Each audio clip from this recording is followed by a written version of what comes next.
ರಾಜ್ಯದಲ್ಲಿ ಮುಖ್ಯಮಂತ್ರಿಯಾಗಿ ಡಿಕೆ ಶಿವಕುಮಾರ್ ಅವರು ಪ್ರಮಾಣ ವಚನ ಸ್ವೀಕರಿಸಿ 1.5 ತಿಂಗಳಾಗ್ತಾ ಬಂದಿದೆ. ಆದರೆ ಸಂಪುಟ ವಿಸ್ತರಣೆ ಅನ್ನುವಂಥದ್ದು ಹೈಕಮಾಂಡ್ಗೆ ಇನ್ನೂ ಸಮಯ ಕೊಡೋದಕ್ಕೆ ಸಾಧ್ಯ ಆಗದ ವಿಚಾರವಾಗಿ ಮಾರ್ಪಟ್ಟಿದೆ. ಹಳಬರು, ಹೊಸಬರು, ಜಾತಿ ಸಮೀಕರಣ, ಪ್ರಾದೇಶಿಕ ಸಮತೋಲನ, ಹೀಗೆ ಪ್ರತಿಯೊಂದು ವಿಚಾರಗಳು ಕೂಡ ಹೈಕಮಾಂಡ್ನ ಗಮನದಲ್ಲಿದೆ. ಇದಕ್ಕಾಗಿ ದಿಲ್ಲಿಯಲ್ಲಿ ಹೈಕಮಾಂಡ್ ಅಂಗಳದಲ್ಲಿ ನಾಯಕರು ಇನ್ನಿಲ್ಲದ ಸರ್ಕಸ್ ಮಾಡ್ತಾ ಇದ್ದಾರೆ. ಹೈಕಮಾಂಡ್ ಬುಲಾವ್ ಹಿನ್ನೆಲೆಯಲ್ಲಿ ನಿನ್ನೆ ರಾತ್ರಿಯೇ ಮುಖ್ಯಮಂತ್ರಿ ಡಿಕೆ ಶಿವಕುಮಾರ್ ಅವರು ಹಾಗೆಯೇ ಮಾಜಿ ಮುಖ್ಯಮಂತ್ರಿ ಸಿದ್ದರಾಮಯ್ಯ ಜೊತೆಯಾಗಿ ಒಂದೇ ಫ್ಲೈಟ್ನಲ್ಲಿ ದೆಹಲಿಗೆ ಹೋಗಿದ್ರು. ಕೆಪಿಸಿಸಿ ಅಧ್ಯಕ್ಷ ಬಿಕೆ ಹರಿಪ್ರಸಾದ್ ಅವರು ಕೂಡ ತೆರಳಿದರು. ಅದರಂತೆ ದಿಲ್ಲಿಯ 10th ಜನಪಥ್ನ ಸೋನಿಯಾ ಗಾಂಧಿ ಅವರ ನಿವಾಸದಲ್ಲಿ ಇವತ್ತು ಮಹತ್ವದ ಸಭೆ ನಡೆದಿದೆ. ಸಭೆಯಲ್ಲಿ ಸೋನಿಯಾ ಗಾಂಧಿ, ಲೋಕಸಭೆ ವಿಪಕ್ಷ ನಾಯಕ ರಾಹುಲ್ ಗಾಂಧಿ, ಕೆಸಿ ವೇಣುಗೋಪಾಲ್, ರಣದೀಪ್ ಸಿಂಗ್ ಸುರ್ಜೇವಾಲಾ, ಸಿಎಂ ಡಿಕೆ ಶಿವಕುಮಾರ್, ಮಾಜಿ ಮುಖ್ಯಮಂತ್ರಿ ಸಿದ್ದರಾಮಯ್ಯ, ಇನ್ನು ಸಚಿವ ಕೆಜೆ ಜಾರ್ಜ್ ಭಾಗಿಯಾಗಿದ್ದರು. 3-4 ಪಟ್ಟಿಗಳು ಹೈಕಮಾಂಡ್ನ ಟೇಬಲ್ ಮೇಲಿದ್ದು ಈ ಬಗ್ಗೆ ಸುದೀರ್ಘ ಚರ್ಚೆಯನ್ನು ನಡೆಸಬೇಕಾದಂಥ ಅವಶ್ಯಕತೆ ಇದೆ. ಆದರೆ ಅನಿವಾರ್ಯ ಕಾರಣಗಳಿಂದಾಗಿ ಎಐಸಿಸಿ ಅಧ್ಯಕ್ಷ ಮಲ್ಲಿಕಾರ್ಜುನ ಖರ್ಗೆ ಅವರು ಈ ಒಂದು ಸಭೆ ಮಧ್ಯೆ ದಿಢೀರ್ ಅಂತೇಳಿ ಬೆಂಗಳೂರಿಗೆ ವಾಪಸ್ ಆಗಿದ್ದರಿಂದಾಗಿ ಅಂತಿಮ ಪಟ್ಟಿ ಬಗ್ಗೆ ಯಾವುದೇ ಸ್ಪಷ್ಟತೆ ಸಿಕ್ಕಿಲ್ಲ. 20 वैकेंसीज कैबिनेट में हैं और एक स्पीकर का पद खाली है. मंत्रणा होने दीजिए, चर्चा के बाद ही कुछ कहा जा सकता है. प्रयास यही रहेगा कि ज़्यादा से ज़्यादा या सभी वैकेंसीज भरी जाएं. मुझे बिल्कुल उम्मीद है कि विधानसभा के सत्र से पहले मंत्रिमंडल का गठन पूरा कर लिया जाएगा. ಈ ಮಧ್ಯೆ ಲೋಕಸಭೆ ವಿಪಕ್ಷ ನಾಯಕ ರಾಹುಲ್ ಗಾಂಧಿ ಪ್ರತ್ಯೇಕ ಸಭೆಯೊಂದನ್ನು ನಡೆಸಿದ್ದಾರೆ.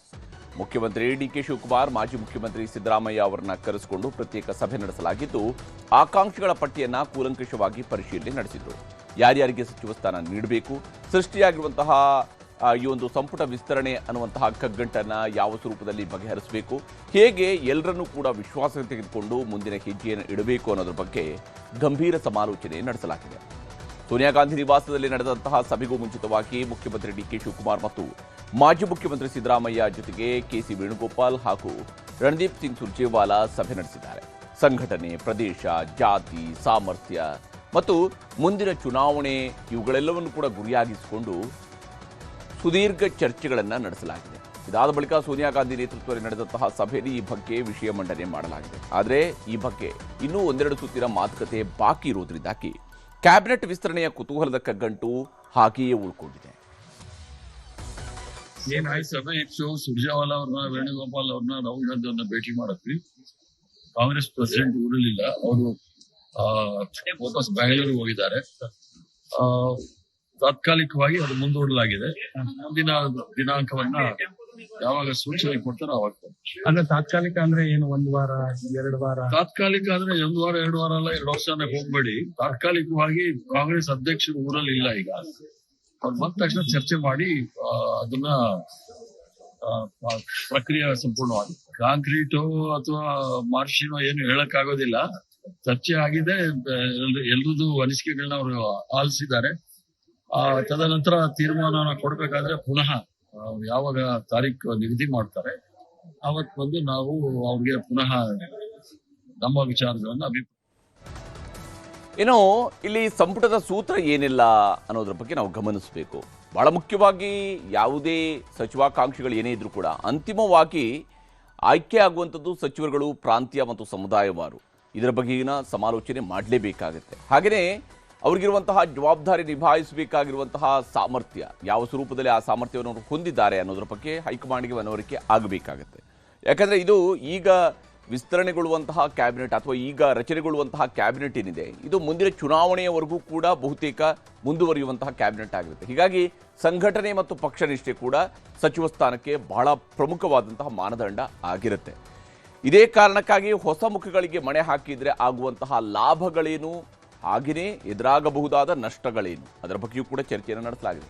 ಮೊದಲ ಬಾರಿಗೆ ಗೆದ್ದವರಿಗೂ ಕೂಡ ಅವಕಾಶ ನೀಡಿದರೆ ಒಂದು ಹೊಸ ಸಂದೇಶವನ್ನು, ಅಂದರೆ ಯುವಕರಿಗೆ ಕಾಂಗ್ರೆಸ್ ಕಡೆಗೆ ಸೆಳೆಯೋದಕ್ಕೆ ಇರಬಹುದಾಗಿರುವಂತಹ ಸಂದೇಶವನ್ನು ರವಾನೆ ಮಾಡೋದಕ್ಕೆ ಆಗತ್ತಾ, ಈ ಬಗ್ಗೆ ಚರ್ಚೆ ನಡೀತಾ ಇದೆ.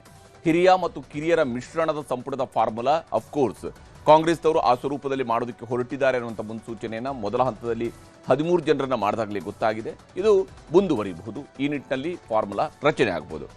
ಇನ್ನು ಸಂಪುಟ ಸೂತ್ರಕ್ಕೆ ಸಂಬಂಧಪಟ್ಟಂತೆ ಹೈಕಮಾಂಡ್ನ ಮಟ್ಟದಲ್ಲಿ ಏನೇನು ಪ್ಲಾನ್ಗಳಿದ್ದಾವೆ ಅನ್ನೋದನ್ನು ನೋಡ್ತಾ ಹೋದಾಗ ಸಿದ್ದರಾಮಯ್ಯನವರ ಸಂಪುಟದಲ್ಲಿ ಇದ್ದಂತಹ ಅಂದರೆ ಈಗಾಗಲೇ ಮಂತ್ರಿಗಳಾದವರನ್ನ ಹೊರತುಪಡಿಸಿ ಇನ್ನೂ 3ರಿಂದ 4 ಜನರಿಗೆ ಅವಕಾಶವನ್ನು ಕಲ್ಪಿಸುವುದರ ಕಡೆಗೆ ಹೈಕಮಾಂಡ್ ಮುಂದಾಗಬಹುದು. ವಿಶೇಷವಾಗಿ 38ರಿಂದ 60 ವರ್ಷದೊಳಗಿನವರಿಗೆ, ಅಂದರೆ ಆಲ್ಮೋಸ್ಟ್ ಮುಖ್ಯಮಂತ್ರಿಯವರ ಏಜ್ಗಿಂತ ಕಡಿಮೆ ವಯಸ್ಸಿನವರಿಗೇ ಬಹುತೇಕ ಹೆಚ್ಚಿನ ಆದ್ಯತೆ ಸಿಗುವಂತಹ ಸಾಧ್ಯತೆ ಇದೆ. ಹೊಸಬರಿಗೆ ಹೆಚ್ಚಿನ ಅವಕಾಶವನ್ನು ಕೊಟ್ಟು ಯುವ ಸಂಪುಟವನ್ನು, ಅಂದರೆ ರಾಜ್ಯಕ್ಕೊಂದು ಹೊಸ ಎನರ್ಜಿ ಇರುವಂತಹ ಯುವ ಸಂಪುಟವನ್ನು ರಾಜ್ಯದ ಜನರ ಮುಂದೆ ಶೋಕೇಸ್ ಮಾಡುವಂಥದ್ದು ಕಾಂಗ್ರೆಸ್ನ ಉದ್ದೇಶ. ಮೊದಲ ಬಾರಿಗೆ ಗೆದ್ದ 3ವರಿಗಾದರೂ ಅವಕಾಶವನ್ನು ಕೊಡಬೇಕು. ಹಾಗೇನಾದರೂ ಕೊಟ್ಟರೆ ಯುವಕರಿಗೆ ಪಕ್ಷದ ಕಡೆಗಿನ ಆಸಕ್ತಿ, ಸಂಘಟನೆಯ ಕಡೆಗಿನ ವಿಶ್ವಾಸ ಜಾಸ್ತಿ ಆಗುತ್ತೆ ಅನ್ನುವಂಥ ಒಂದು ಲೆಕ್ಕಾಚಾರವೂ ಕೂಡ ನಡೆದಿದೆ. 2ಕ್ಕಿಂತ ಹೆಚ್ಚು ಬಾರಿ ಗೆದ್ದವರಿಗೆ ಹೆಚ್ಚಿನ ಅವಕಾಶವನ್ನು ಕಲ್ಪಿಸಬೇಕು.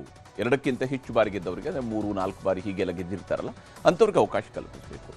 20 ಸ್ಥಾನಗಳಲ್ಲಿ 19 ಸ್ಥಾನಗಳನ್ನು ತುಂಬಿ 1 ಸ್ಥಾನವನ್ನು ಖಾಲಿ ಇಡುವಂಥದ್ರ ಬಗ್ಗೆಯೂ ಕೂಡ ಯೋಚನೆ ಮಾಡ್ತಾ ಇದ್ದಾರೆ. ಅಂದರೆ 1 ಸ್ಥಾನ ಖಾಲಿ ಇಟ್ಟರೆ ಆ ಸ್ಥಾನದ ಕಡೆಗೆ ಆಸೆಗಣ್ಣಿನಿಂದ ನೋಡ್ತಾ ಸಮಾಧಾನ ಪಡ್ಕೊಳ್ಬೋದು. ಮತ್ತೊಂದು ಸುತ್ತು ಚರ್ಚೆಯನ್ನು ನಡೆಸಿ ಬಹುತೇಕ ಭಾನುವಾರದ ಒಳಗಡೆ ಫೈನಲ್ ಪಟ್ಟಿ ರಚನೆಯಾಗುವ ಸಾಧ್ಯತೆ ಇದೆ. ಮುಂದಿನ ಸೋಮವಾರವೇ ಪ್ರಮಾಣ ವಚನ ಸ್ವೀಕಾರ ಸಮಾರಂಭ ನಡೀಬಹುದು. ಭಿನ್ನಮತ ಶಮನದ ಹೊಣೆ ಮುಖ್ಯಮಂತ್ರಿ ಹಾಗೂ ಸಿದ್ದರಾಮಯ್ಯನವರ ಹೆಗಲಿಗೆ ಏರಿಸಲಾಗಿದೆ. ಅದು ರಾಹುಲ್ ಗಾಂಧಿಯವರ ಪ್ರಯತ್ನ. ಏನೋ ಸಂಪುಟ ವಿಸ್ತರಣೆಯ ಬಗ್ಗೆ ಹೈಕಮಾಂಡ್ ಅಳೆದು ತೂಗಿ ಲೆಕ್ಕಾಚಾರ ಮಾಡ್ತಾ ಇದ್ರೆ, ಡಜನ್ಗೂ ಹೆಚ್ಚು ಆಕಾಂಕ್ಷಿಗಳು ದೆಹಲಿಯಲ್ಲೇ ಬೀಡು ಬಿಟ್ಟು ತಮ್ಮದೇ ಆದಂತಹ ಲಾಬಿಯನ್ನು ನಡೆಸ್ತಾ ಇದ್ದಾರೆ. ಹಳಬರು, ಹೊಸಬ್ರು, ಹೀಗೆ ಹಲವು ಶಾಸಕರು ತಮಗೆ ಹತ್ತಿರ ಇರುವಂತಹ ನಾಯಕರುಗಳ ಮೂಲಕ ವರಿಷ್ಠರ ಮೇಲೆ ಒತ್ತಡವನ್ನು ಹಾಕಿಸ್ತಾ ಇದ್ದಾರೆ. ಹೀಗಾಗಿನೇ ದಿಲ್ಲಿಯ ಕರ್ನಾಟಕ ಭವನ ರಾಜ್ಯದ ನಾಯಕರುಗಳಿಂದ ಇವತ್ತು ತುಂಬಿ ಹೋಗಿತ್ತು. ನೋಡಿ, ನಾನು ಯಾವತ್ತೂ ಕೂಡ ಭರವಸೆ ಇಟ್ಟುಕೊಂಡಿದ್ದೇನೆ. ಎಲ್ಲ ಒಂದು ಕಡೆಗೆ ವಿಶ್ವಾಸ ಇದೆ. ನನಗೆ ವಿಶ್ವಾಸ ಇದೆ, ನನಗೆ ಮಾನ್ಯತೆ ಸಿಗ್ತದೆ ಅಂತಕ್ಕಂಥ ವಿಶ್ವಾಸ ಇದೆ. ನಮ್ಮ ಗುರುಗಳು ಮತ್ತು ನಮ್ಮ ಸಮಾಜವರು ಈ ಸಲ ಹೈದರಾಬಾದ್ ಕರ್ನಾಟಕರಿಗೆ ಕೊಡಬೇಕಂತ ಡಿಮ್ಯಾಂಡ್ ಮಾಡಿದ್ದಾರೆ. ಮತ್ತು ಈ ಸಲ ಒಂದು ಮೈನಾರಿಟೀಸ್ಗೆ 4 ಕೊಟ್ಟಿದ್ರು ಒಳ್ಳೇದಾಗ್ತದಂತ ನಮ್ಮ ಸಮಾಜ ಎಲ್ಲರೂ ಕೇಳಿದ್ದಾರೆ, ನಮ್ಮ ಎಲ್ಲ MLAs ಕೇಳಿದ್ದಾರೆ. ಮತ್ತು ಹೈಕಮಾಂಡ್ ಇದ್ದಾರೆ, ಅವರು ತೀರ್ಮಾನ ತಗೋತಾರೆ. ನಮಗೆ ವಿಶ್ವಾಸ ಇದೆ, ಒಳ್ಳೆಯದು ಆಗ್ತದೆ. ಯಾಕಂದರೆ ಕಾಂಗ್ರೆಸ್ನಲ್ಲಿ ಈಕ್ವಾಲಿಟಿ, ಜಸ್ಟಿಫಿಕೇಷನ್ ಎಲ್ಲರಿಗೆ ಮಾಡ್ತಾರಂತ ಒಂದು ವಿಶ್ವಾಸ ಇದೆ. ಸೊ ಯಾರಿಗೆ ಏನು ಸಂಘಟನೆ ಮಾಡುವಂಥ ಶಕ್ತಿ ಇದೆ, ಯಾರು ಜನರ ಜೊತೆ ಬೆರೀತಾರೆ, ಯಾರು ಏನಪ್ಪ ಇದೊಂದು ವ್ಯಾವಹಾರಿಕವಾಗಿರ್ತಕ್ಕಂಥ ಒಂದು ಪ್ಲಾಟ್ಫಾರ್ಮ್ ಅಂತ ತಿಳ್ಕೊತಾರೆ, ಅವ್ರನ್ನ ದೂರಿಟ್ಟು ಮಾಡಬೇಕು. ಪಕ್ಷದ ನಿಷ್ಠಾವಂತರಿಗೆ ಕೊಡಬೇಕು.